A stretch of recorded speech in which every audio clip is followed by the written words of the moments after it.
예, 그럼 서스틴베스트 대표이사신 유영재 대표님을 모시고 좋은 강연 듣도록 하겠습니다. 큰 박수로 맞아주시기 바랍니다.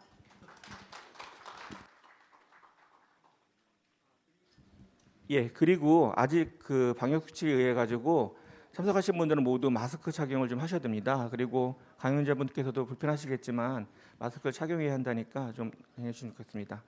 예, 감사합니다.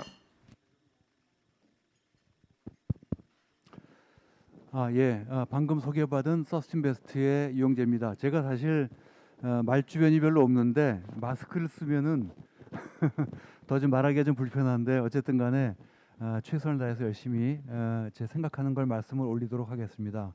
오늘 이렇게 와서 뵈니까 우리나라 건설 산업의 업계 또 학계 또 정부기관까지 건설 산업을 리딩하시는 여러분들께서 참석하셔서 제 개인적으로 굉장히 영광스럽게 생각합니다. 오늘 저하고 같이 ESG 투자의 확산과 기업의 대응이라는 제목을 가지고 제가 한 45분 정도 좀 말씀을 올리고 그 다음에 Q&A를 하는 걸로 그렇게 진행을 해보도록 하겠습니다. 다음과 같은 내용으로 말씀을 드리겠습니다. 첫째, ESG란 무엇인가? 두 번째, ESG 투자의 원칙과 전략은 무엇인가? 세 번째, ESG 투자가 과연 시장을 이길 수 있나? 마지막으로 기업은 어떻게 대응해야 되나? 라는 순서로 말씀을 드리도록 하겠습니다. ESG란 무엇인가? 최근에 어떤 기자님이 전화 오셔서요. 대표님 참 좋으시겠습니다. 대표님께서 오랫동안 ESG를 강조해 오셨는데 드디어 MSG의 시대는 가고 친환경을 뜻하는 ESG의 시대가 도래한 것 같습니다라고 덕담을 건네시더군요. 그렇습니다. 최근에 ESG가 정말 열풍, 광풍이라고 할 정도로 핫한 이슈로 등장을 했습니다. 그러다 보니까 또 이런저런 비판도 많이 있는 것 같아요. ESG 워싱이라는 얘기 들어보셨나요? 예, 기업들이 ESG를 ESG답게 하는 게 아니라 ESG를 MSG처럼 포장만 하는 첨가제로 또 사용하고 있다라는 또 비판도 있고요. 또 제가 최근에 SK그룹이 요즘에 ESG를 굉장히 열심히 하는데 거기 SK 회장님하고 또 거기 계열사 대표분들이 모여서 하는 CEO 세미나에 제가 간 적이 있습니다. 그랬더니 거기 한 계열사 대표님이 오셔서 저한테 정말 ESG를 ESC 하고 싶습니다. ESC라는 거는 저희가 컴퓨터 자판에서 애플리케이션을 종료할 때 쓰는 키보드인데 너무나 ESG에 대한 스트레스가 많대요. 그러니까 회장님도 성과를 내라 그러고 또 외부에서도 ESG 얘기를 하니까 정말 ESG로부터 도망가고 싶습니다. 라는 또 볼멘 소리도 하시더군요.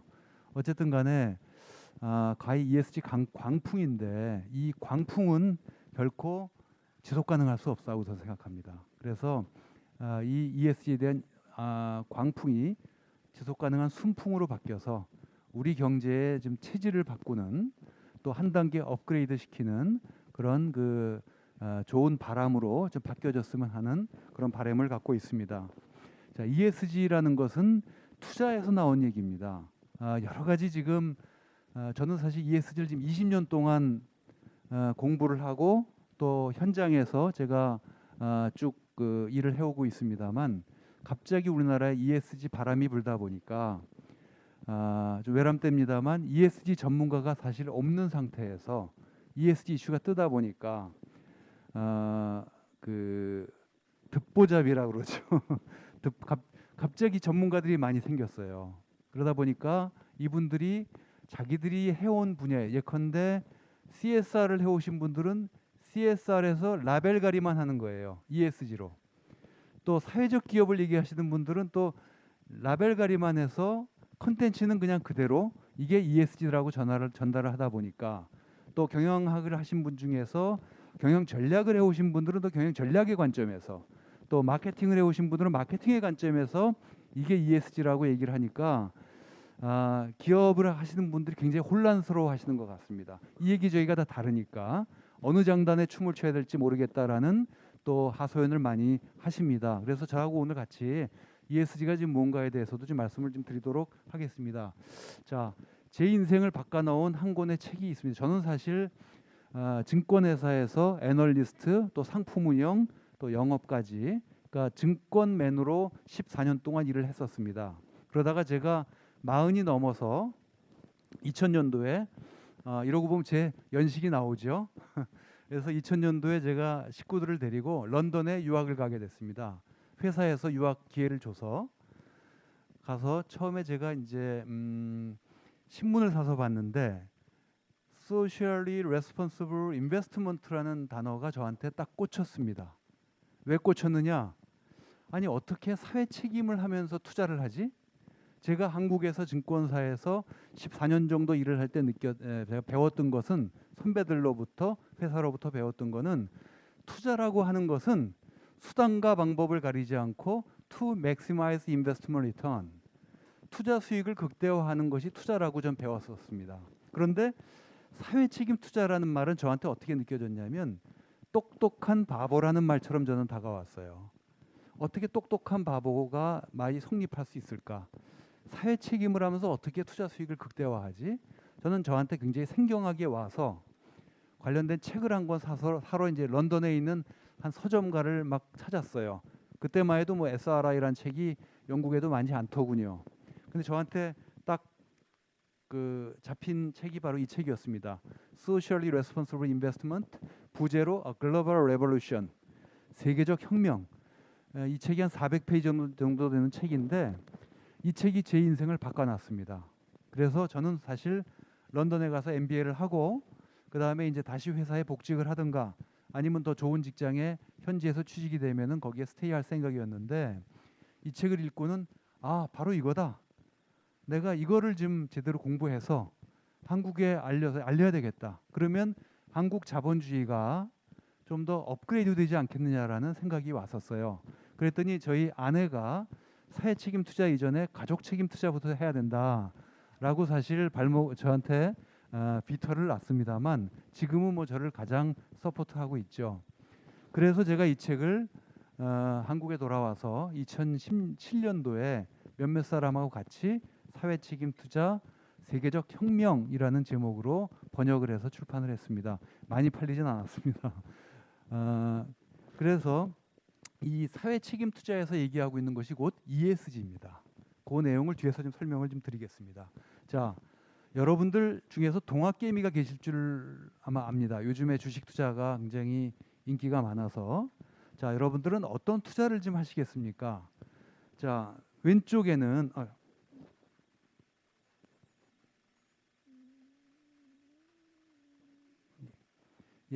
이 왼쪽에 있는 투자에는 스펙트럼이 있는데 왼쪽은 Money First Investment입니다.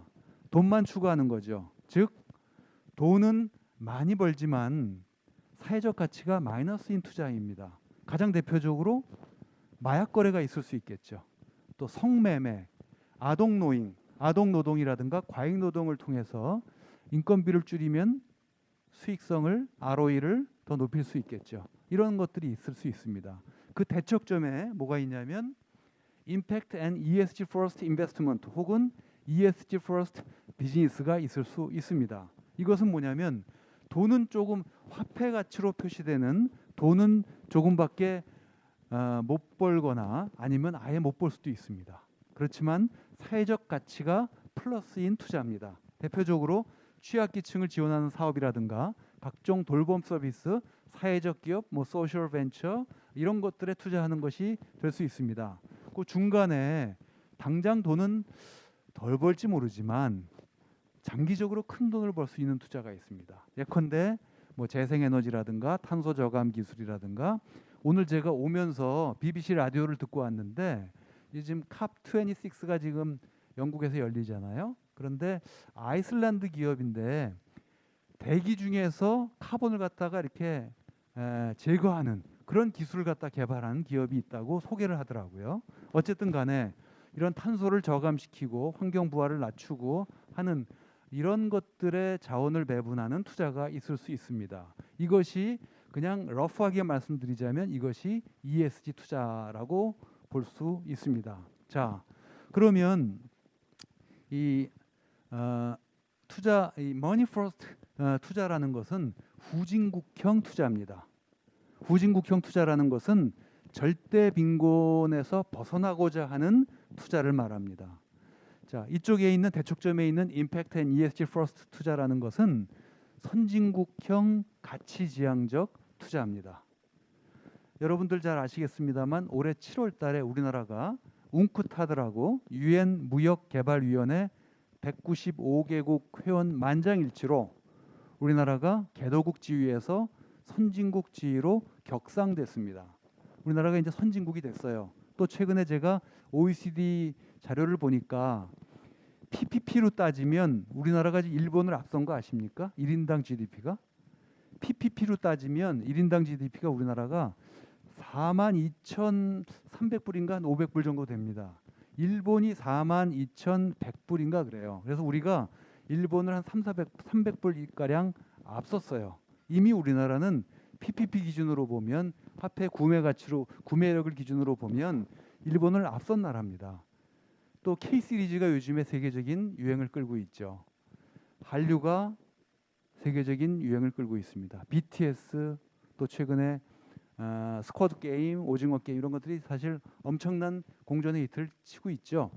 자, 우리나라가 선진국일까요? 저는 이 문제에 대해서는 저희가 한번 좀 고민을 해볼 필요는 있다고 생각합니다. 과연 우리나라가 명실상부한 선진국인가? 구매력 기준으로 GDP가 높다고 해서 또 한류가 유행을 탄다고 해서 과연 우리나라가 선진국인가? 저는 이 문제에 대해서는 저는 의문부호를 지금 갖고 있습니다. 이 얘기는 뭐냐면 우리나라의 자본이 우리나라의 투자가 좀 더 가치지향적인 투자로 바뀌어야지 저는 자본주의가 바뀌고 자본주의의 스탠다드가 한 단계 격상되는 거라고 저는 생각합니다. 우리나라에 개같이 벌어서 정성같이 써야 된다. 맑은 물에는 고기가 살지 않는다. 이런 격언이 남아 있는 한 저는 우리나라는 아직 선진국이 아니라고 생각합니다. 돈에 대한 철학과 원칙, 또 돈에 대한 배분에 대한 것들, 그러니까 무조건 수단과 방법 가리지 않고 이익만 내면 되는 이런 어떤 사고 방식이 바뀌지 않는 한 대한민국은 절대로 선진국에 갈 수 없다고 저는 생각합니다.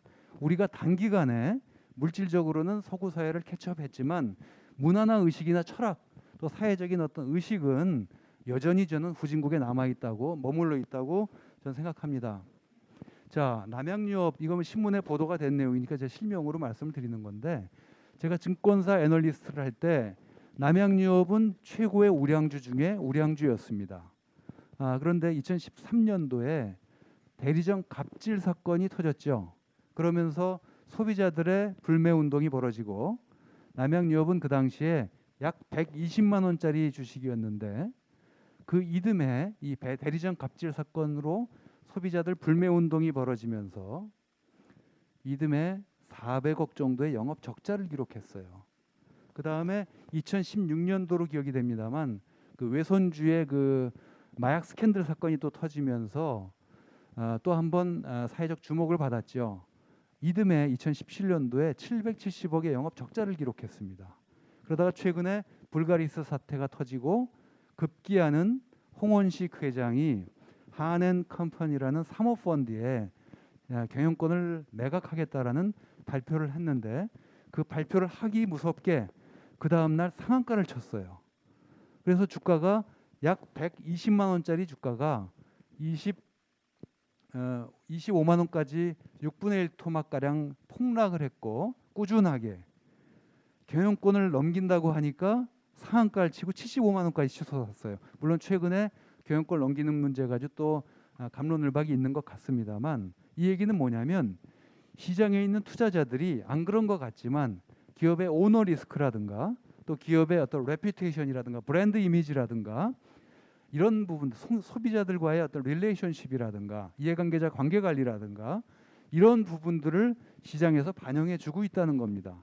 그러니까 기업 경영을 하시는 분들은 잘 모를 수 있어요. 그렇지만 이미 집단지성에 의해서 주가가 평가되고 있는 이 시장에서는 이런 부분들이 녹아 있는 겁니다. 자, ESG가 왜 이렇게 갑자기 느닷없이 화두냐? 여러분들 한번 좀 퀘스천을 가져보시지 않았습니까? 그 국민연금의 전 이사장을 지냈던 전광우 이사장께서 어떤 자리에서 BBC 때문에 그렇다라는 말씀을 하셔서 제가 따왔습니다. BBC는 영국의 공영방송인 BBC가 아니라 영어의 이니셜을 딴 건데 첫 번째가 블랙락의 B입니다. 블랙락은 저희 뭐 금융업에 있는 사람들은 뭐 다 알 겁니다. 자산 운용 규모가 약 10조 달러 정도가 됩니다. 1경 원이 넘어요. 어마어마한 돈이죠. 전 세계 운용 자산 규모로 넘버원입니다. 이 블랙락의 CEO인 레리 핑크 회장이 2017년부터 입만 열면 ESG 얘기를 하고 있어요. 또 입만 열면 이해관계자 자본주의, 디카보나이제이션, 뭐 fossil fuel, renewable energy 이런 얘기를 하고 있는 겁니다. 그러면서 이제 기업이 우리가 10조 달러를 운용을 하는데 우리의 투자를 받으려면 탈탄소해야 되고 오로지 그냥 단기적으로 주주이익만 추구하는 그런 기업은 또 이해관계자를 배려하지 않는 그런 기업은 우리의 투자를 못 받는다라고 매년 얘기하고 있어요. 이런 것들. 그 다음에 이제 두 번째는 조 바이든의 B입니다. 바이든 대통령의 대선 공약을 보면 ESG와 관련된 내용이 굉장히 많습니다. 가장 중요한 첫 번째로는 트럼프가 탈퇴했던 파리 기후 협약에 다시 재가입하겠다. 또 상장 기업의 ESG 정보 공개를 강화하겠다. 실제로 올 6월 달에 미국 하원은 ESG 정보 공개와 관련된 법안을 통과시킨 바 있습니다. 이제 상원 통과를 앞두고 있습니다. 그 다음에 블랙락의 ESG 헤드인 브라이언 디스라는 친구인데요. 그러니까 우리로 말하자면 삼성자산운용이나 미래에셋 자산운용의 ESG 헤드를 백악관의 NEC 위원장에 앉혔어요. NEC 위원장은 사실 엄청나게 파워풀한 자리입니다. 미국 경제에 어떻게 보면은 조타수 역할을 하는 자리인데 거기에 ESG 전문가를 앉힌 겁니다. 저도 사실 지난 20년 동안 이러저러한 ESG 국제 컨퍼런스에 많이 참석을 했는데 거기서 저도 많이 만났던 친구예요. 그때 좀 친해놓을 걸 잘못했어요. 어쨌든 이런 친구를 갖다가 백악관에 오바마 때 레리 서머스가 앉았던 굉장히 영향력 있는 그 자리에 앉힌 겁니다. 이게 이제 전 세계적으로 금융시장과 또 경제계에 어떤 메시지를 던진 거죠. 앞으로 조 바이든은 ESG로 계속 간다라는 메시지를 던졌다고 봅니다. 세 번째, 코로나 문제입니다. 코로나를 거치면서 기후변화 문제에 대해서 우리가 좀 더 피부로 느끼게 된 겁니다. 코로나 팬데믹이 오면서 2018년도에 WHO가 작성한 보고서가 주목받게 되는데 그게 뭐냐면 우리 인류가 환경을 이렇게 훼손하고 또 동물 서식지를 파괴하고 이렇게 돼서 기후변화 문제가 계속 일어날 경우에 야생동물과 인간 간의 접점이 확대되면서 인수공통 감염증이 자꾸 증대할 것이다. 사스나 메르스가 그러한데 앞으로 디시즈 X라는 게 등장할 수 있는데 이것은 가공할 만한 것이다. 라는 얘기가 2018년도에 보고서가 이미 나와 있는 겁니다. 이런 것들이 다시 조명을 받으면서 이제 우리가 피부로 기후변화 문제가 우리한테 이러한 데미지를 미치는구나를 갖다가 실감하게 된 것입니다. 자, 그 다음에 이해관계자들인데요. 그 아까 말씀드렸던 것처럼 그 블랙락의 레리 핑크가 이해관계자 자본주의 얘기를 하지 않습니까? 기업에는 옛날에도 이해관계자가 있었고 지금도 있습니다. 그렇지만 과거의 이해관계자와 오늘날의 이해관계자는 완전히 다릅니다. 크게 두 가지 이유 때문에 그런데요. 첫 번째, 인터넷과 SNS의 발달입니다. 사실 이제는 요즘에 특히 MZ 세대들은 이 검색하는 거는 거의 도사들입니다. 웬만한 기업의 중요 정보는 다 인터넷 검색을 통해서 다 액세스할 수 있어요. 그런데 액세스로 끝나냐? 아닙니다. 이 친구들은 또 갖다 퍼날라요. 나쁜 정보와 좋은 정보를 8대2의 비율로 퍼나른다고 그러더라고요. 안 좋은 뉴스를 더 퍼나릅니다. 이게 이제 SNS를 통해서 전 세계로 돌아요. 그러니까 이것은 뭐와 같으냐면 인쇄술의 발달에 의해서 종교개혁이 일어나고 더 나아가서 산업혁명이 일어난 거하고 비슷합니다. 이게 이제 SNS 혁명인 거죠. 그래서 이런 것들 때문에 기업의 어떤 내부적인 얘기들, 기업의 어떤 노사 간의 문제, 또 CEO의 어떤 그런 인격적인 면 이런 것들이 이제는 가감 없이 외부로 전달이 되는 겁니다. 두 번째, MZ세대의 등장이에요. MZ 저희는 사실 저희 회사가 이제 애널리스트가 30명 정도 되는데 저와 부사장만 베이비 부모고 다 MZ입니다. 저희는. 그런데 그러니까 제가 MZ들과 저는 매일매일 그들하고 같이 매일 일을 하고 있고요. 매일 대화하고 있고 지지고 볶고 그리고 같이 어떤 우리 보고서를 내기 위해서 같이 고민하고 있는데 너무나 다른 것 같아요. 저도 제 딸만 둘인데 제 딸이 다 MZ, Z 제너레이션입니다만 부모가 가장 모르는 게 자기 자식이라고 그러잖아요. 그러니까 제가 저희 자식들이 밖에 나가서 그렇게 행동하는지 잘 모르겠어요. 그런데 제가 접하는 저희 회사의 MZ를 30명을 보면 굉장히 다릅니다. 근데 이것이 다르다는 것이지 그들이 잘못됐다고 저는 생각하지는 않아요. 굉장히 다른데요. 이들을 제가 쭉 고민해 보면서 느낀 게 뭐냐면 그 5가지 정도의 이들의 속성이 있더라고요. 첫째,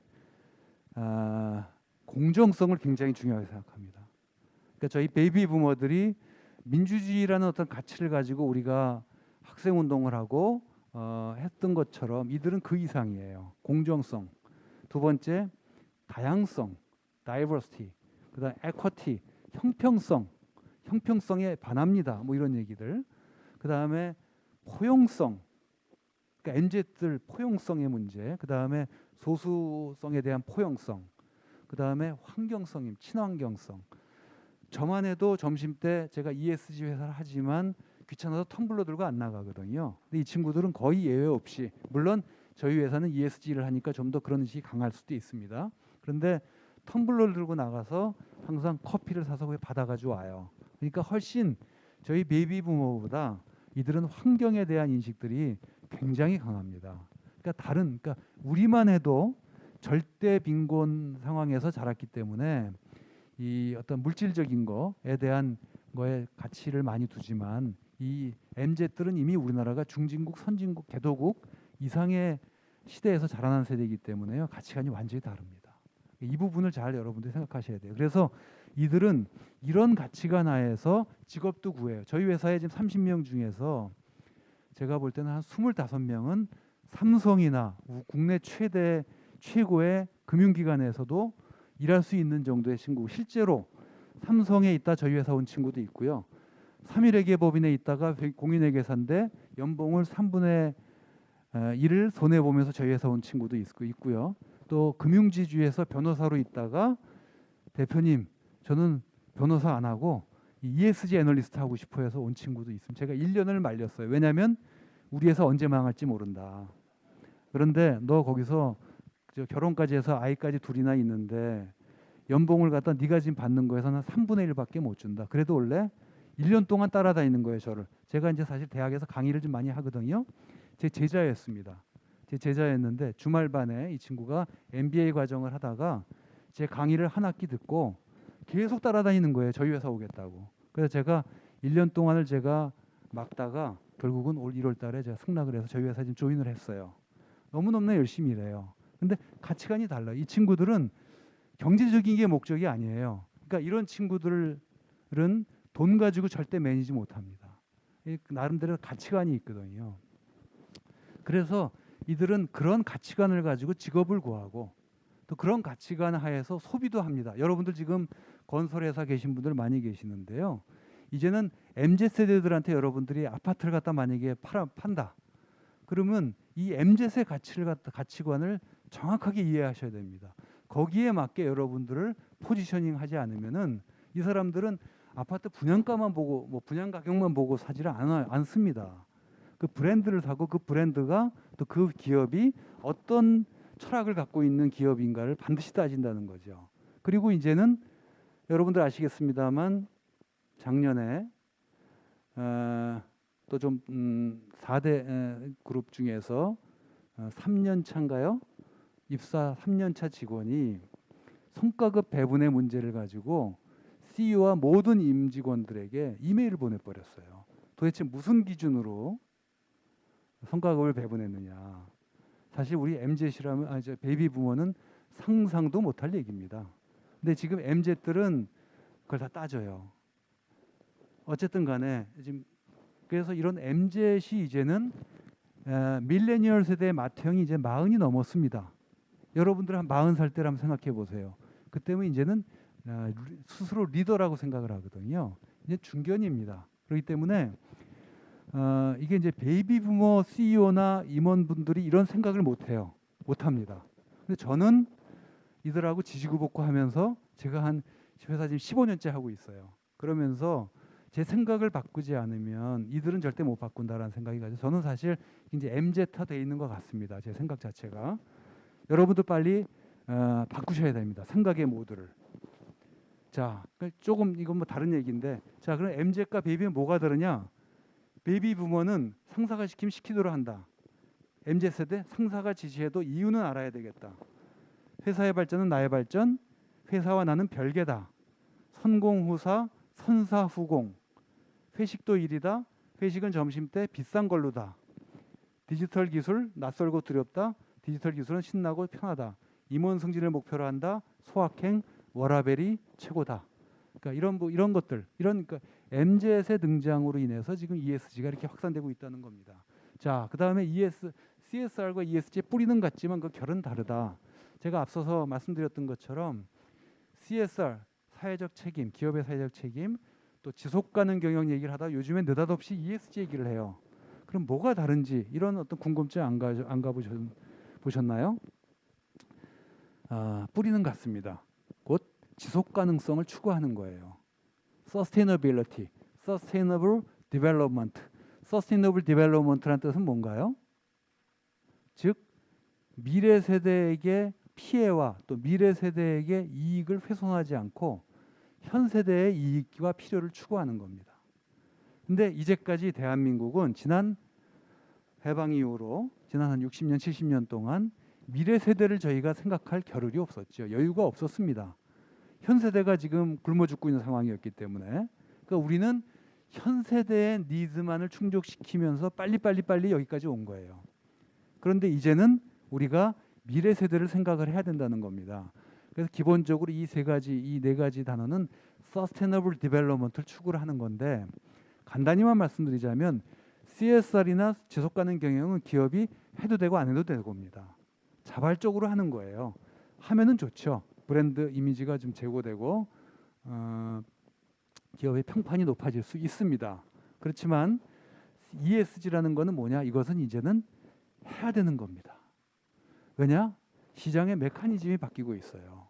가장 첫 번째, 투자자인 주주인 투자자들이 기업을 평가할 때 전통적으로는 재무적인 것만 봤다면 이제는 ESG까지 같이 보는 겁니다. ESG를 잘하면 그 기업의 밸류에이션에서 프리미엄을 주고 못하면 디스카운트해요.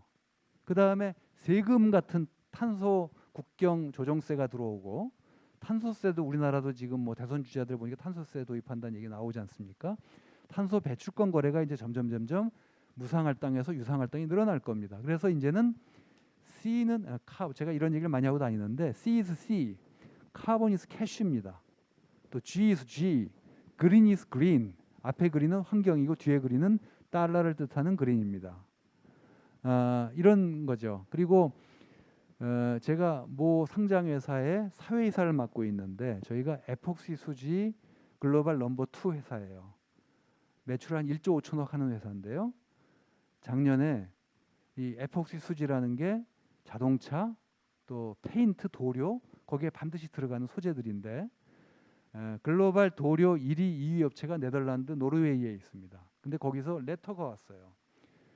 우리가 이제 너희 에폭시를 계속 수입을 하는데 앞으로는 ESG 이러이러한 조건들을 맞추지 못하면 우리한테 납품을 못해 라는 레터가 온 거예요. 그래서 2년 동안의 시간을 줄 테니까 이 우리가 요구하는 거 갖다가 미팅하도록 준비해라 라고 요구가 온 거예요. 발등에 불이 떨어진 겁니다. 이런 문제라든가 또 현대차 같은 경우에 현대차인 사람한테 얘기를 들어보니까 유럽이 지금 이산화탄소 규제가 지금 굉장히 엄격하죠. 내년부터 유럽의 자동차 온실가스 CO2 배출 기준이 바뀐답니다. 자동차에 있어서. 그래서 킬로미터당 97g 이상 CO2를 배출하게 되면 1g 초과될 때마다 97유로의 벌과금을 분대요. 그래서 작년과 같은 동일 기종의 동일 대수의 차량을 유럽으로 만약에 수출을 그냥 한다면 내년부터 현대차가 약 3조 원의 벌과금을 물게 된다고 합니다. 그럼 작년에 현대차 매출이 100조인데 이익을 2.3조 냈, 2조 3천억 냈는데 벌과금 물다가 적자나게 되는 거예요. 그래서 이제는 이런 어떤 변화기 때문에 과거의 CSR처럼 그렇게 한가하게 생각하시면 안 된다는 거죠. 자, 그래서 기업의 이거는 이제 그 S&P 500 기업의 시가총액을 100으로 놨을 때 75년도는 인텐저블한 밸류가 17%고 텐저블 유형 자산이 83%를 차지했어요. 그런데 점점 해서 40년 후가 된 2015년도는 텐저블 어셋이 차지하고 있는 비중이 13%밖에 되지 않습니다. 그러니까 S&P 500 기업의 500개 기업에 그런데 나머지 그러면 87%는 뭐냐? 이것은 CEO가 도대체 어떤 사람이냐? 그 기업의 문화가 어떠냐? 그 기업의 혁신 역량, 소통 수준, 이해관계자 관계관리, 지적 자산, 뭐 특허권, 또 뭐가 있을까요?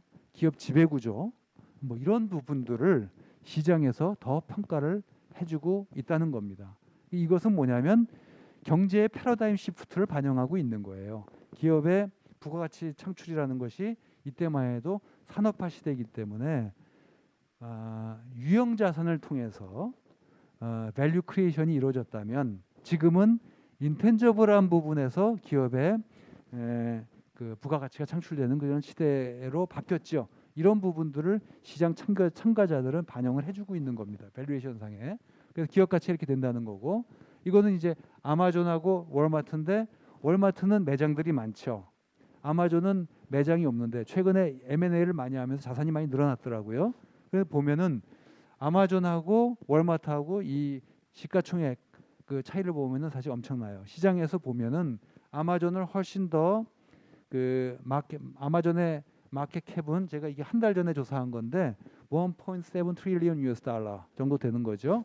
그다음에 월마트는 3,970억 불 정도 돼요. 그러니까 자산 가치에 대한 배수로 보면 이건 5배를 인정해 주지만 이건 1.5배밖에 인정해 주지 않는다는 겁니다. 시장에서는 그만큼 인텐저블한 부분들을 더 평가를 해 준다는 거고요. 이것은 제가 직접 찍은 사진인데요. 이분은 이제 골드만삭스의 글로벌 CEO를 지냈던 데이비드 블러드라는 사람입니다.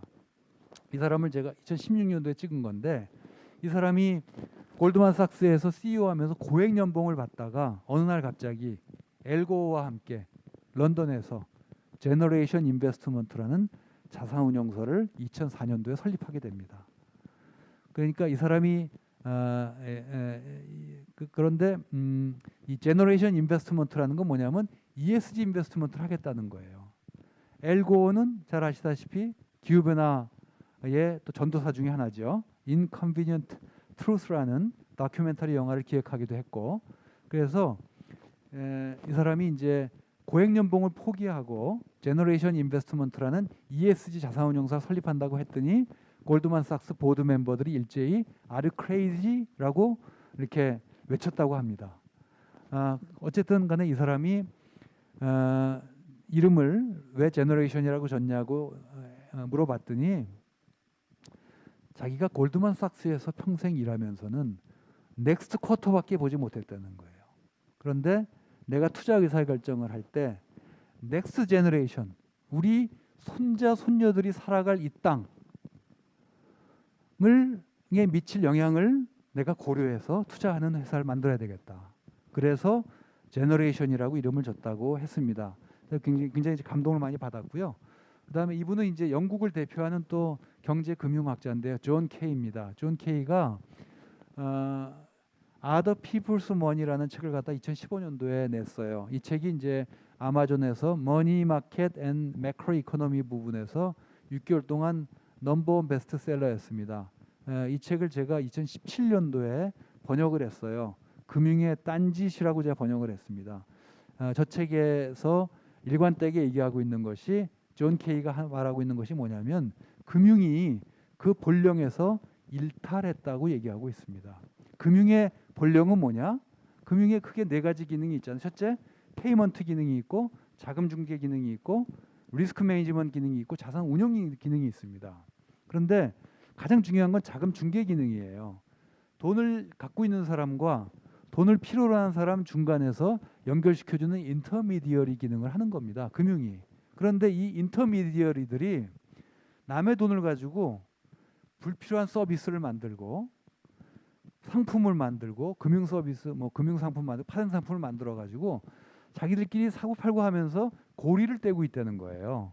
근데 금융의 본령이라는 것은 돈을 갖고 있는 사람들의 돈을 필요한 사람들에게 직선 권리로 빨리 연결시켜 주는 겁니다. 쉽게 말씀드리면은 이 기능을 금융의 본령이라고 할 수 있는데 그 본령에서 벗어났다고 얘기하는 겁니다.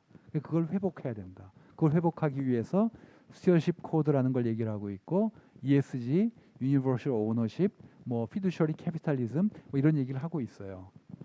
이런 것들이 이제 ESG 인베스트먼트의 그 철학과 다 괴를 같이 하는 얘기입니다. 그 다음에 이제 2006년도에 코피 아난 전 유엔 사무총장이 ESG나 또 Sustainable Development에 관심이 굉장히 많으셨어요. 그래서 2006년도에 UN PRI라는 이니셔티브를 출범을 시켰습니다. 그런데 이 ESG라는 말이 제일 먼저 나오기 시작한 건 2004년도에 UNEP-FI라고 있어요. UN Environmental Program 내에 Financial Initiative에서 Who Cares Wins라는 보고서를 냈는데 거기서 제일 먼저 ESG라는 말이 사용이 됐고요. 그다음 2006년도에 이것이 설립. 이건 뭐냐면 투자를 함에 있어서 ESG를 고려해서 투자한다는 얘기예요. 쉽게 말해서 이 6가지 원칙을 정했습니다. 이 원칙에 동의해서 서명한 금융기관들이 이렇게 늘어나고 있어요. 이미 이렇게 늘어나온 겁니다. 서서히. 우리나라는 지금 이때부터 바람이 분 거예요. 근데 글로벌 금융시장에서는 이미 ESG 바람이 이렇게 쭉 불어왔고 또 본격적으로 이것이 이제 조금 확산되기 시작한 건 사실 2008년 글로벌 금융위기 이후로 ESG에 대한 관심이 더 높아졌습니다. 라고 보시면 될 것 같고요. 그 다음에 윤리투자와 ESG 투자로의 변천인데 지금 혹시 시간이 그럼 앞으로 10분 정도 더 하면 될까요? 15분? 10분? 예. 15분까지. 예. 자, 그러면 윤리 투자에서 ESG 투자로 이렇게 바뀌어 왔다는 건데요. ESG 투자에 대해서 혹시 이런 얘기를 많이 들어보셨죠? 착한 투자. 또 ESG 경영을 하면 착한 경영. 이런 얘기를 많이 씁니다. 근데 제가 사실 별로 좋아하지 않는 표현입니다. ESG라는 것이 윤리 투자에서 시작이 되다 보니까 ESG 투자 그러면 착한 투자다라고 생각하는 경향이 있는데 ESG 투자라는 것은 돈을 버는 투자입니다. 그렇지만 장기적으로 돈을 버는 투자인 거죠. 윤리 투자라는 것은 ESG 투자라는 것이 기본 출발 자체가 처치 인베스터에서 시작이 됐거든요. 이게 거슬러 내려가면은 17세기로 내려갈 수 있어요. 내려가는데 거기에 이제 뿌리를 두고 있죠. 뿌리를 두고 있는데 지금은 이런 그 처치 인베스터 중심의 윤리 투자가 아니라 이제는 그 연기금이 주도하는 그런 투자로 지금은 바뀐 겁니다. 그러니까 쉽게 말씀드려서 단기적으로 사고 팔고 하는 것은 사실 여러분들 동학개미가 계실지 모르겠습니다만 단기 데이 트레이더들은 기업의 재무제표도 안 봅니다. 기업의 재무제표를 본다는 얘기는 적어도 한 6개월 이상은 바이 앤 홀드 하는 사람들이 재무제표를 보죠. 근데 데이 트레이더들은 재무제표를 안 봐요. 그냥 그래프만 봅니다. 그리고 거래량 테크니컬 애널리시스를 하죠. ESG 투자를 한다는 얘기는 적어도 3년에서 5년 정도의 타임 허라이즌 하에서 투자하는 겁니다. 예컨대 장기적으로 기업을 투자해 나가는 과정에서 이런 ESG로 대표되는 non-financial factor, 그러니까 비재무적 요소에 의해서 기업의 주가가 휘청거리기도 하니까 예컨대 환경과 관련된 사고를 터뜨렸다. 이런 일이 터지게 되면 주가가 휘청하죠.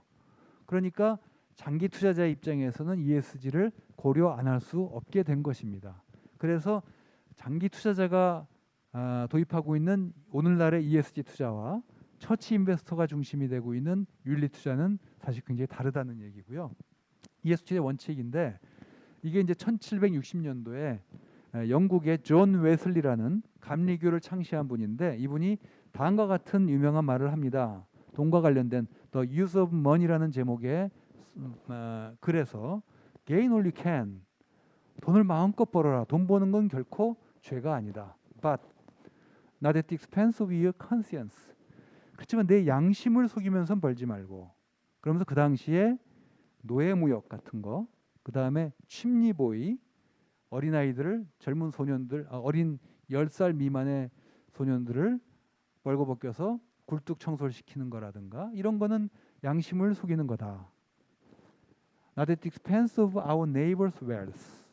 우리 이웃의 돈을 부당하게 뺏는 방법으로는 벌지 말고 그러면서 카지노 산업 같은 걸 얘기를 하죠.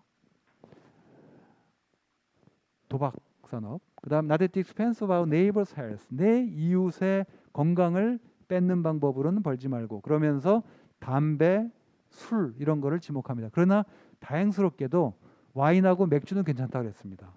근데 이제 리커, 독주 이거는 백해무익하다. And not at the expense of a world. 이 땅을 훼손하면서는 벌지 말고 당시에 산업혁명이 일어나면서 템스강에 물고기가 줄고 하니까 이 환경을 훼손하는 방법으로 돈을 버는 것은 피해야 된다라는 유명한 말을 합니다. 여기에 온라인에서 영국에는 이제 교단별로 펀드가 있어요. 감리교 교단 펀드만 해도 굉장히 큽니다. 우리나라 돈 수조 원이 돼요. 그 기금을 그냥 놀리지는 않지 않습니까? 다 투자를 해요. 주식 투자도 하고 채권 투자도 하는데 그걸 관리하는 게 CFB라는 그 기구가 있어요. Central Finance Board라는 데가 있는데 거기는 이 원칙대로 운영을 합니다. 또 퀘이커 교도는 또 퀘이커의 또 원칙이 있고 카톨릭 펀드가 있고 영국 성공회 또 펀드가 굉장히 커요. 이 사람들이 투자를 함에 있어서 바이블의 원칙과 온라인해서 투자를 하는 거죠. 근데 이제 제가 사실 이제 이런 얘기를 갖다 가지고 제가 이제 영국에서 제가 2000년에 가서 2004년도 말에 들어왔거든요. 제일 먼저 우리나라도 기독교의 은급협회라는 게 있더라고요. 그러니까 목사님들의 연기금을 관리하는 교단별로 펀드가 있더라고요. 그게 제가 2005년도에 제 기억으로는 그 당시 한 6천억 정도 되더라고요. 규모가. 그래서 제가 한국에 처음에 와서 ESG를 알려야 될 텐데 어디에다 제일 먼저 알리면 이 얘기를 좀 들어줄까. 그래서 제가 기독교 펀드가 있다는 얘기를 듣고 거기 관계자분들을 만나서 세미나를 했습니다. 그래서 여러분들이 이 중에서 6천억 중에서 상당액을 그때 펀드도 가입을 하고 주식 투자도 하시더라고요. 그런데 여러분들께서 그 투자를 하실 때 어떤 원칙을 정하지 않으면 여러분들 그 펀드에서 담배 회사도 투자할 수 있고 또 술 회사도 투자할 수 있고 뭐 여러분들이 이단이라고 얘기하는 뭐 통일교가 경영하는 그런 펀드에도 기업에도 투자할 수 있습니다.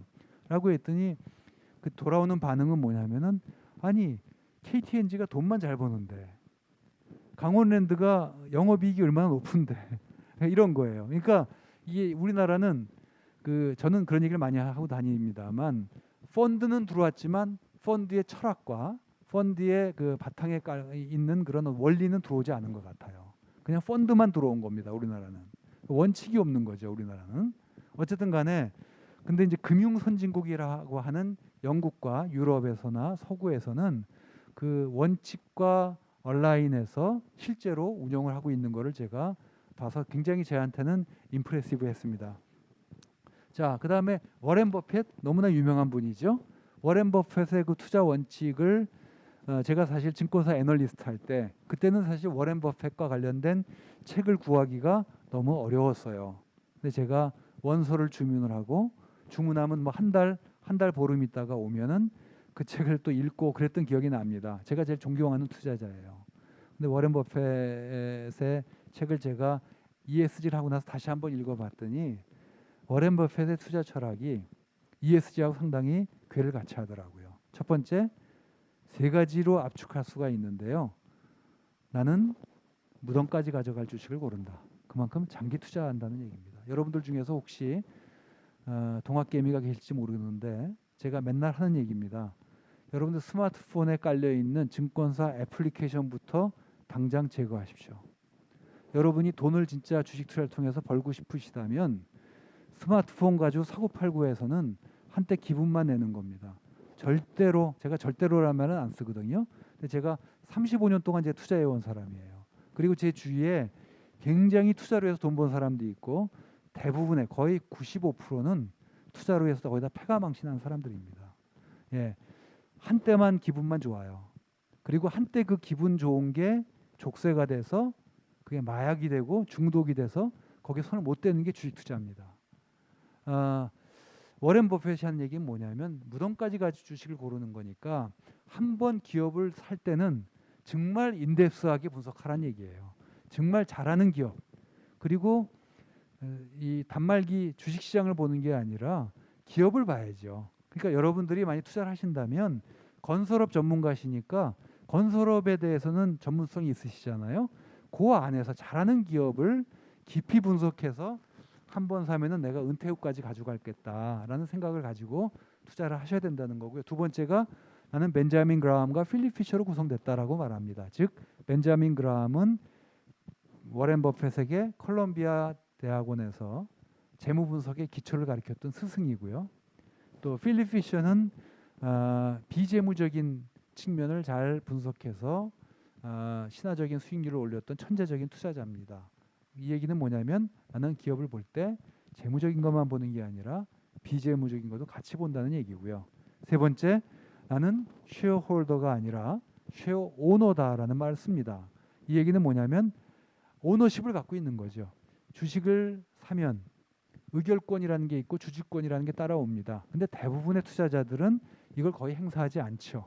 근데 워렌 버핏은 내가 삼성전자의 0.00001%의 지분만 갖고 있더라도 삼성전자의 0.00001%만큼의 주인이다라는 생각을 가지고 기업을 모니터링하고 문제가 있을 때는 레터를 보내고 하는 겁니다. 최근에 우리나라 이제 MZ세대 투자자들은 이런 투자를 하는 투자자들이 나오기 시작해요.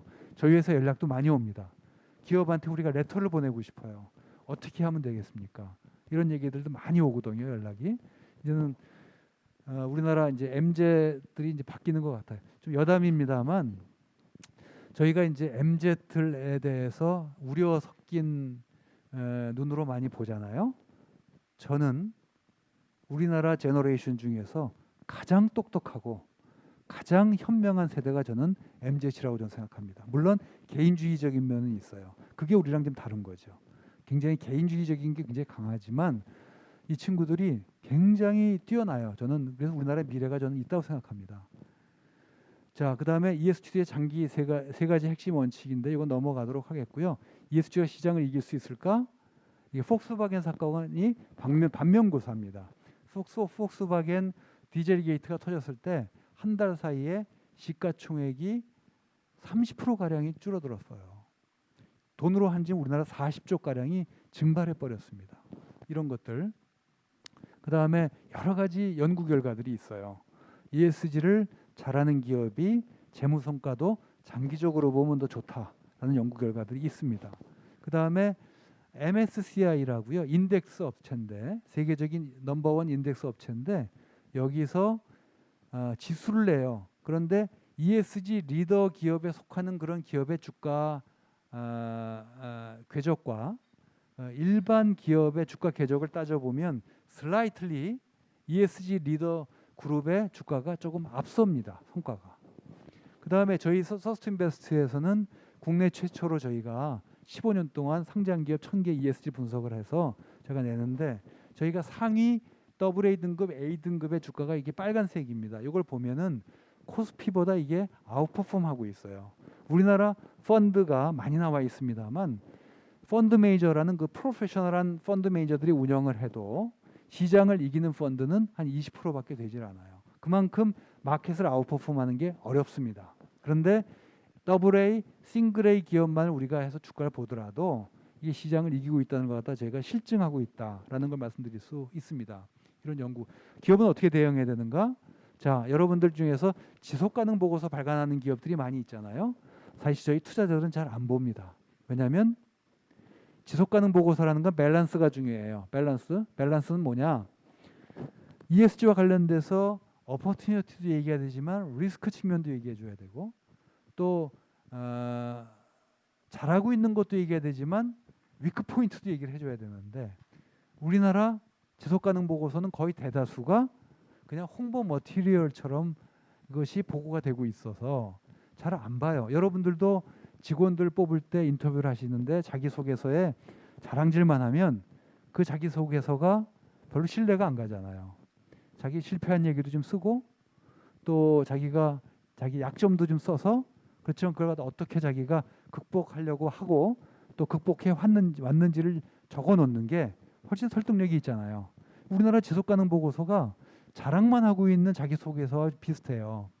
그러니까 저희 투자자들이 잘 안 봅니다, 사실. 물론 숫자 몇 개는 보죠. 탄소 배출량이 얼마라든가 뭐 산재율이라든가 이런 건 좀 보지만 그 내부의 그 호화 장정본으로 인쇄해 놓은 거에 대해서는 저희 사실 보지 않습니다. 저희 투자자들이 중요하게 보는 건 넘버입니다. 넘버. 그러니까 중요하게 저희 투자자들이 보는 사스비의 인디케이터들이 있는데요. 그런 걸 갖다 그냥 시기열별로만 쫙 숫자만 계속해서 홈페이지 공시만 하면 됩니다. 저희 투자자들은 그렇게 호화 장정본으로 인쇄된 그 지속가능 보고서 다시 보지 않는다는 거를 좀 참고해 주셔도 좋겠고요. 그 다음에 그러면 ESG를 어떻게 하면 좋겠느냐? 저는 간단하게 말씀드리자면 ESG의 virtuous circle을 만들어 나가야 돼. 선순환 고리를 만들어 나가야 된다라고 얘기합니다.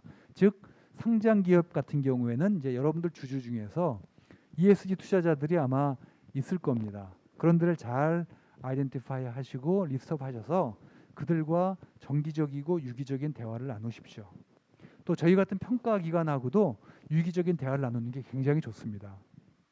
그리고 그것들을 경영 정책이나 전략 속에 잘 반영하는 것이 중요하고요. 정책과 전략에만 뻔질하게 반영되어 있는 게 또 중요한 게 아니라 그것이 데일리 오퍼레이션 속에 현장 속에 내재화시키는 것이 중요하겠죠. 그걸 가지고 또 평가를 해야 되겠죠. 그러니까 KPI를 잘 잡으셔야 됩니다. 내부적으로 ESG와 관련된 KPI를 처음에는 좀 느슨하게 하셔서 그걸 가지고 평가를 하시고 그 성과를 그냥 있는 그대로 투명하게 정보 공개를 해서 투명하게 정보 공개를 해가지고 또 이해관계자 또 ESG 인베스터와 또 피드백을 받는 이런 선순환 고리를 만들어 나가십시오. 이런 거고요. 그 다음에 마지막으로 ESG는 CSR 시즌2가 결코 아닙니다. 이것이 일시적인 유행으로 끝나는 것이 결코 아니라는 것을 명심하셔야 됩니다. 이제는 모르겠어요. ESG에서 뭐 용어가 바뀔 수는 있어요. ESGI에서 Environmental, Social and Governance and Innovation이 뭐 추가될 수도 있겠고 Sustainability를 담보하기 위해서 그렇지만 이 개념으로 앞으로 쭉 가는 거라고 저는 생각을 하고요. 한국 맥락에 맞는 ESG 이슈에 천착해야 됩니다. 보통 지속가능 보고서를 한다 그러니까 외국의 베스트 프랙티스 기업, 예컨대 건설 기업 중에서 뭐 외국에서 잘하는 지속가능 기업, 잘하는 기업을 그냥 따라하는 경우가 많아요. 그런데 한국에 중요한 ESG 이슈가 있는 겁니다. 한국에는 S 이슈 중에 뭐가 있을까요? 미국 기업이나 영국 기업은 인종 간 다이버시티나 형평성 문제가 중요하겠지만 우리나라는 그런 문제가 상대적으로 덜 하잖아요.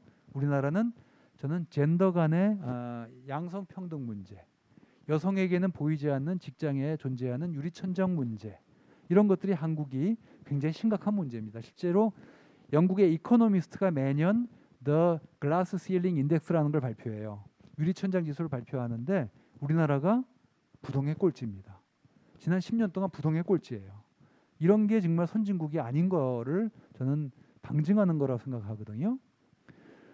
이런 문제, 그 다음에 제너레이션 갈등, 이것도 사실 굉장히 중요한 거예요. 제가 공기업 경영평가위원을 몇 년 했거든요. 근데 공기업을 가보니까 이런 문제들이 진짜 있더라고요. 제가 이렇게 인터뷰를 해보니까 우리가 지금 중간 허리가 없고 베이비부머는 많고 밑에 MZ세대가 있고 이 갈등이 굉장히 커서 그러한 갈등으로 인해서 생산성이 저하되는 문제, 소통이 안 되는 문제 이런 것들이 심각. 이게 한국의 독특한 문제라고 저는 생각합니다. 그 다음에 이 사회가 ESG를 직접 챙겨야 됩니다. 아니 최근에 ESG 위원회를 많이 만들어 이게 유행인데 저는 가장 돈 안 드는 ESG 워싱이 ESG 위원회를 만드는 거예요. 그러니까 이거는 워싱이에요. 워싱이라고 봅니다. ESG 위원회 별도로 만드는 게 중요한 게 아니라 이 사회에서 모든 의사결정을 할 때 ESG 프리즘으로 한 번씩 다 의사결정을 스크린하셔야 됩니다.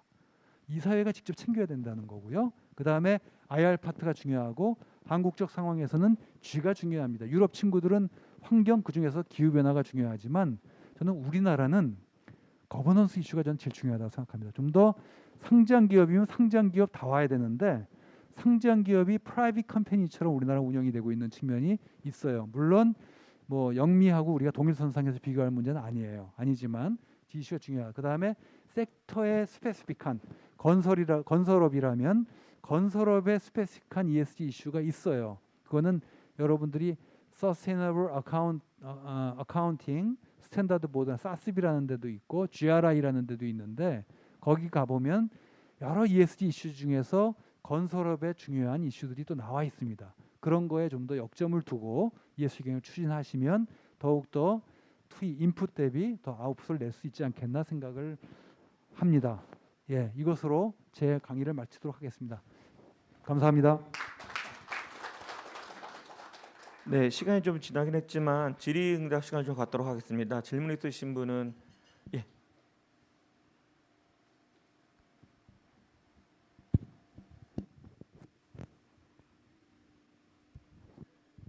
예, 앉아서 말씀드리겠습니다. 유영재 대표님 아주 짧은 시간에 ESG에 대해서 설명 잘해주시고 많은 공감이 있었습니다. 감사합니다.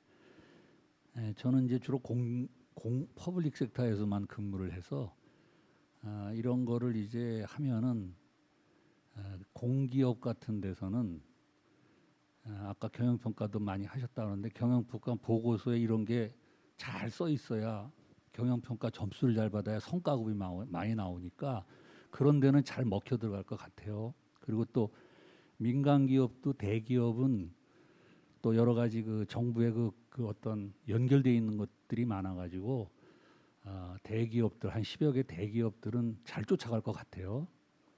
근데 제가 두 가지 측면에서 질문을 하겠는데 이거 지속성 문제 하나랑 그다음에 이거 성과 두 가지를 질문하겠는데 지속성 문제는 뭐냐면은 지금 가뜩이나 코로나 때문에 기업이 죽을 거냐 살 거냐 그렇죠?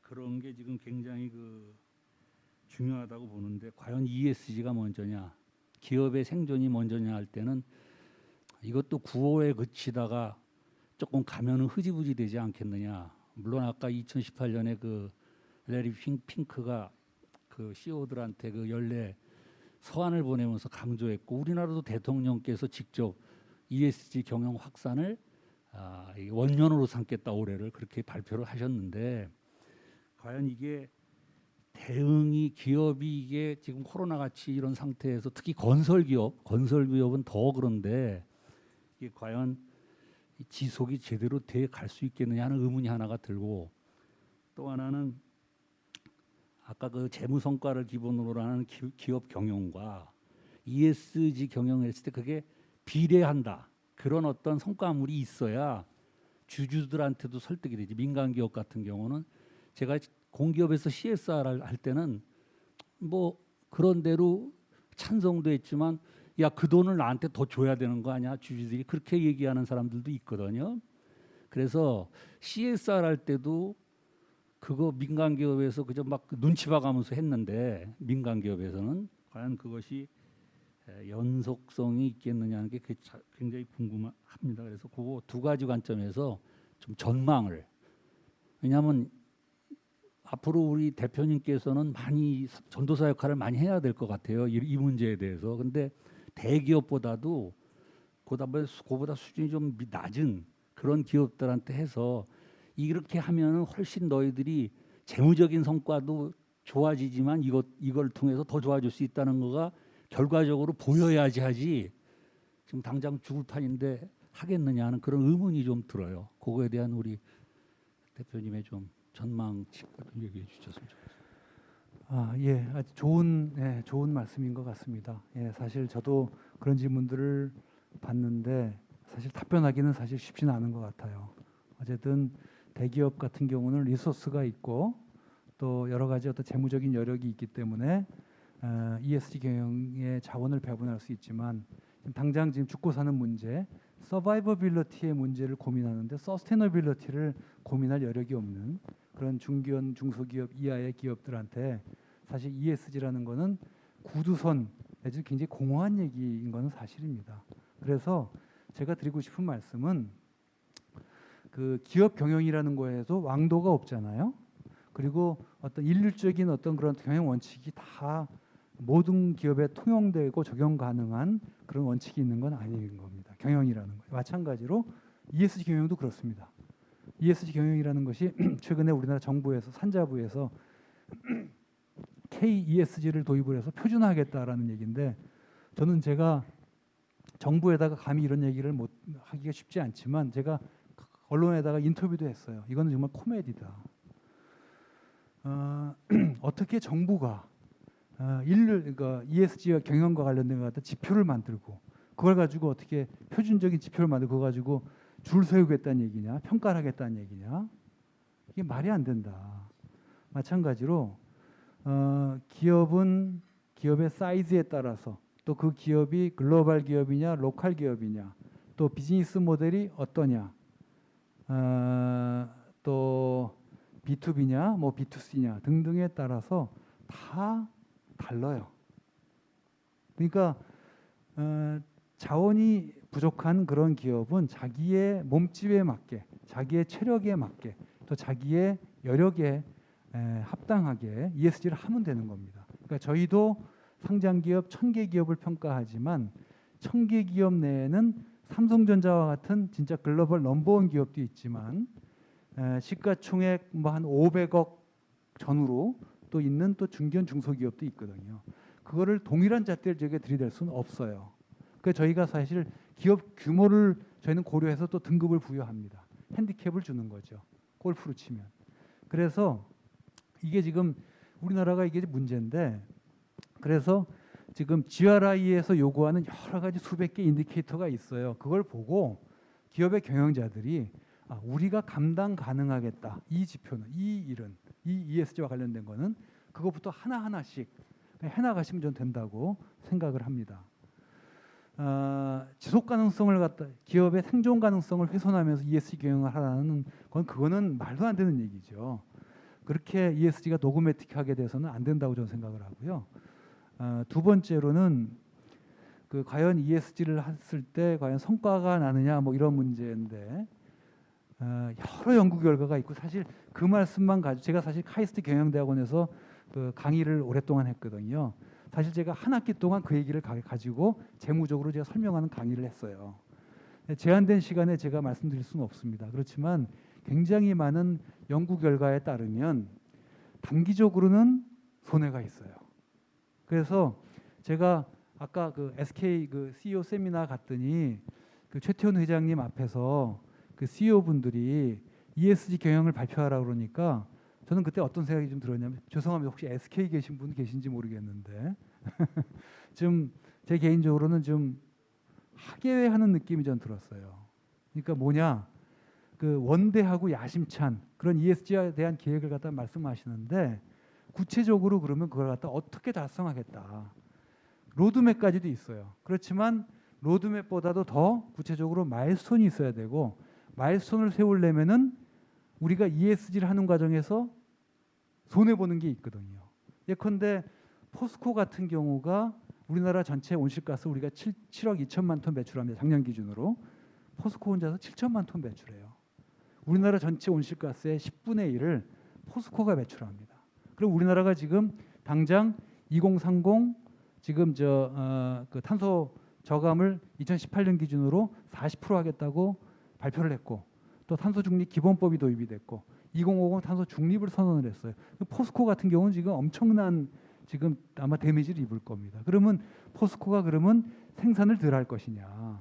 그러면 그만큼 매출액이 줄 것이고 아니면 진짜 수소 뭐 분해 뭐 제철 공법이라는 게 있다고 그래요. 근데 포스코 사람 얘기 들어보니까 그거를 하려면은 최소한 40조 이상의 자금이 투자가 돼야 된다 그래요. 그러면 어떤 걸 갖다가 우리가 할 것이냐라는, 그러니까 ESG 경영을 한다면 단기적으로 우리가 감당할 수 있는 것 중에서 어떤 부분부터 우리가 좀 희생할 것인가에 프라이어타이즈를 하셔야 됩니다. 우선순위를. 단기적으로 희생하지 않고 어떤 비용을 부담하지 않고 우리가 ESG 핑크빛 청사진을 제시한다. 그거는 저는 구두선에 불과하고 ESG 워싱이라고 저는 생각해요. 그러니까 ESG 경영을 하는 것 자체가 우리 기업 경영의 패러다임을 바꾸는 건데, 사람도 자기 행동 양식을 바꾸는 게 얼마나 어렵습니까? 3살 버릇이 8까지 간다 그러는데 기업도 사실 쉽지는 않거든요. 그런데 이것은 최고 경영자가 이런 거에 대한 철학과 관심을 가지고 우리가 ESG로 가고 ESG로 패러다임 시프트하는 과정에서 이러이러한 것부터 우리가 좀 먼저 희생을 하자라는 것도 같이 나열이 돼야 된다고 생각해요. 기회적인 측면만 얘기하는 것이 아니라. 예. 답변이 됐는지 모르겠습니다. 네. 예. 네. 이번에 예, 저는 간단한 질문을 아까 맨 끝에 제언에 보면 제가 동의하는 부분은 맨 끝에 부분 스페시픽, 섹터 스페시픽. 근데 한국 쪽에서는 G부터 하자고 그러는데 당장에 문제되는 거는 E가 아닌가.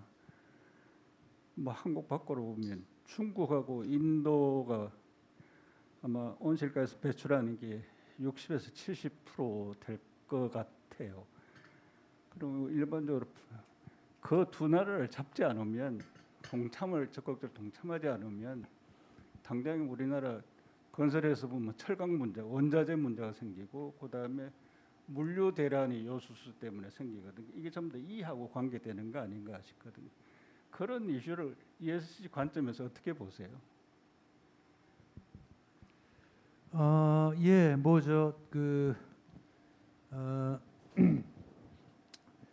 그 G를 갖다 제가 강조드린 이유는 뭐냐면 ESG라는 건 투자자에서 나온 거라고 말씀드렸잖아요. 예, 근데 투자자들이 우리나라, 제가 이제 한국기업 거버넌스 포럼의 회장을 맡고 있는데 저희 포럼에는 국내 자사운용사 대표분들이 한 40여 분 들어와 있습니다.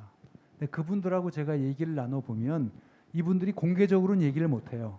그런데 이분들이 우리나라 상장 기업의 거버넌스에 대해서 굉장히 불만이 많습니다. 그러니까 이 얘기는 뭐냐면 서구에서는 쉐어홀더 캐피털리즘이 지난 40여 년 동안 풍미했었죠. 밀턴 프리드만 이후로.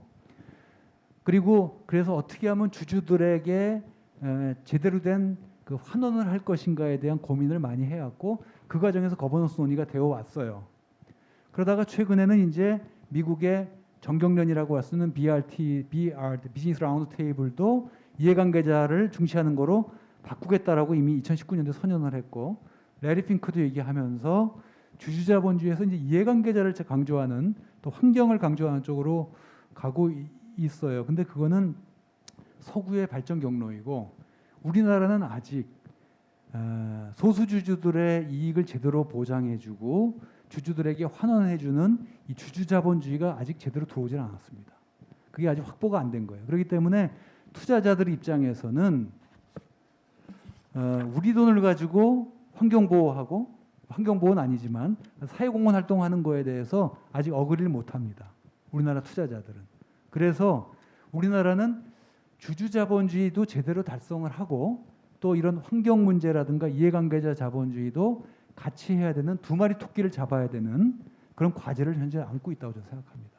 그런 관점에서 제가 G가 중요하다고 말씀드린 거고, 뭐 아까 제가 말씀드렸던 것처럼 현대차 사례도 제가 말씀을 드렸고, 또 EU나 또 탄소 국경세 문제라든가 이런 것들이 지금 있기 때문에 환경과 관련된 문제는 우리가 미팅하지 않으면은 이미 그것이 당장 무역 장벽으로 기능을 하기 때문에 굉장히 중요한 문제라는 거는 뭐 아까 말씀을 드린 바 있습니다. 예, 그걸 제가 간과하는 건 아니에요. 네, 감사합니다.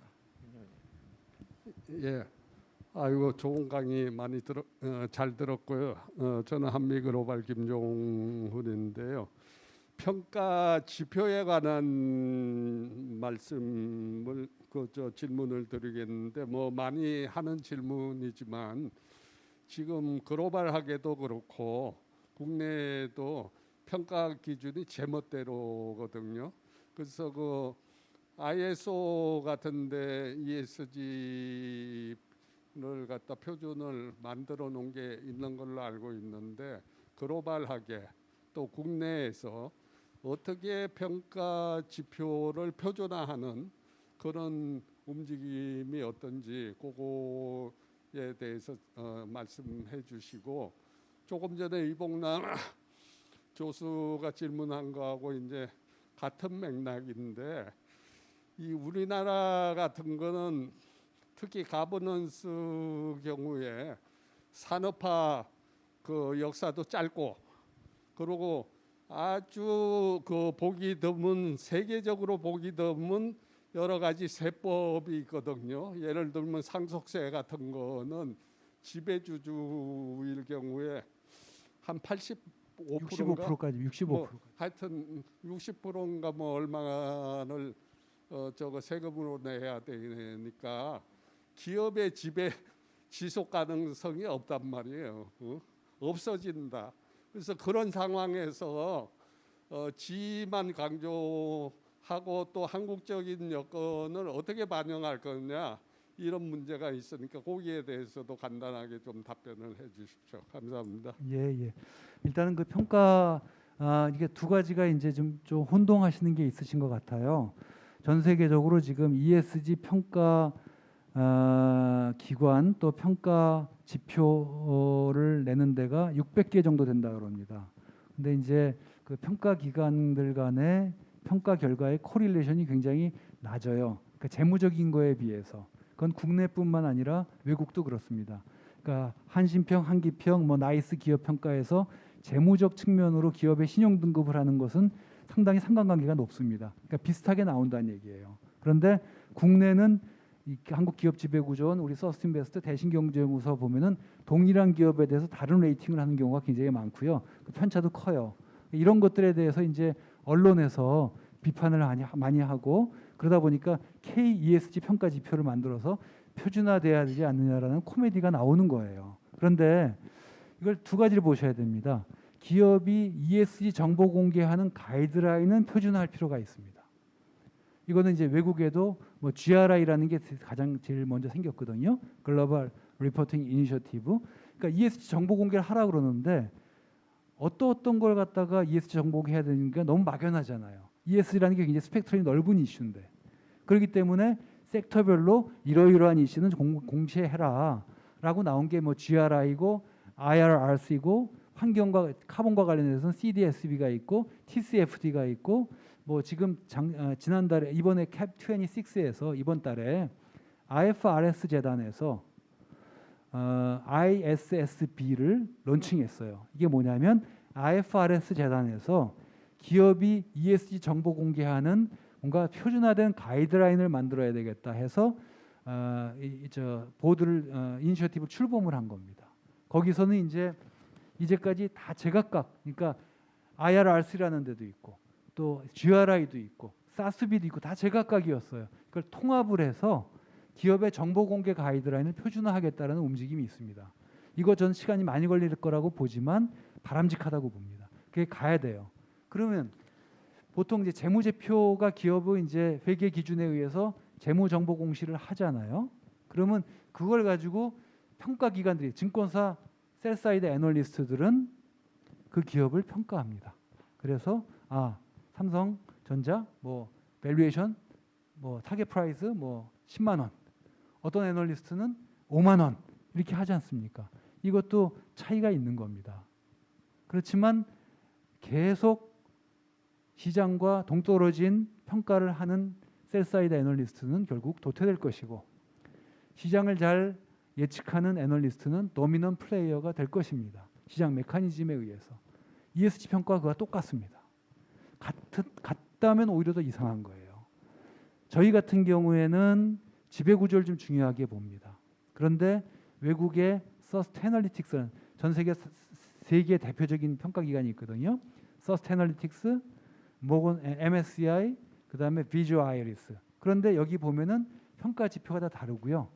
또 서스테널리틱스의 창업자인 마이클 잔츠 뭐 제 친구기도 합니다만 이 친구는 사실 환경운동 하다가 ESG 평가를 했기 때문에 이 친구는 환경을 굉장히 중요하게 봅니다.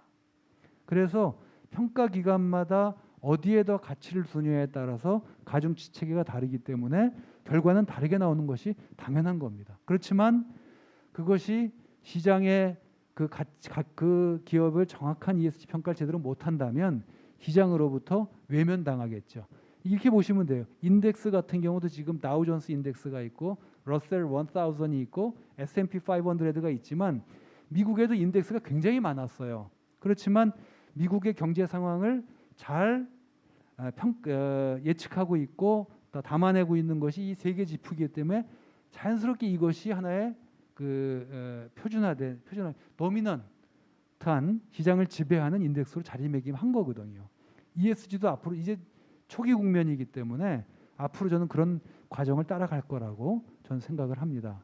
그다음에 두 번째 거버넌스에서 제 개인적인 생각은 그렇습니다. 저는 오너 경영을 제가 부정하는 사람 아니에요. 저는 오너 경영의 장점이 한국적 상황에서 단점보다 저는 훨씬 많다고 생각하는 사람입니다. 그렇지만 오너 경영이 그래서 우리나라의 그 과도한 그 상속세 문제는 사실 저희 거버넌스 포럼에 저희가 한 80분 정도의 전문가들이 모여 있습니다. 변호사분들도 한 20분 계시고요. 또 기업 지배 구조나 이런 걸 연구하는 학자분들도 한 20분 들어와 계시는데 저희가 그 연구를 좀 시작을 하려고 그래요. 이 상속세의 문제 같은 게 너무 과도하다.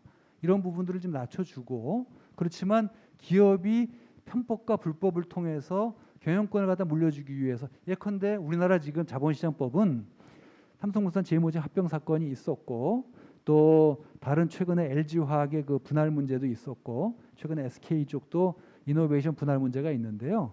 우리나라 지금 자본시장법이 어떻게 되어 있냐면 회사는 기업을 뗐다, 분할, 합쳤다, 합병 몇 번 하면은 대주주 지분율은 올라가게 되어 있어요. 상대적으로 소수주주들은 지분율이 다일루션 됩니다.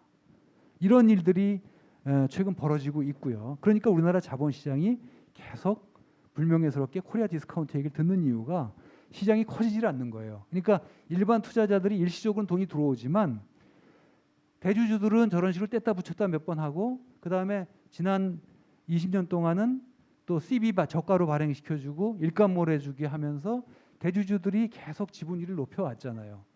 그러니까 상속세 사실 삼성 같은 경우도 이재용 씨가 96년도에 60억 증여받아갔는데 세금 10몇 억밖에 안 냈어요. 그리고 작년에 제가 보니까 그 양반 지분 가치가 9조 가까이 되더라고요. 세금 9조까지의 재산을 축적하는 과정에서 세금 10몇 억밖에 안 냈어요. 이런 상황에서 과연 상속세를 낮춘다고 하는 것이 국민정서법에 문제가 있어요. 이런 문제를 갖다 어떻게 지혜롭게 풀어날 것이냐. 저는 기본적으로 상속세 낮춰야 된다는 거에 저는 동의합니다. 그렇지만 이런 과거의 이런 안 좋은 것들이 있기 때문에 이런 부분들을 어떻게 잘 설득하면서 해나갈 것인가가 지금 관건이 아닌가 이렇게 생각을 합니다. 예. 네, 시간이 많이 경과돼서 좀 마무리하도록 하겠습니다. 예, 오늘 좋은 강의 주신 유영재 대표님께 큰 박수 부탁드리겠습니다.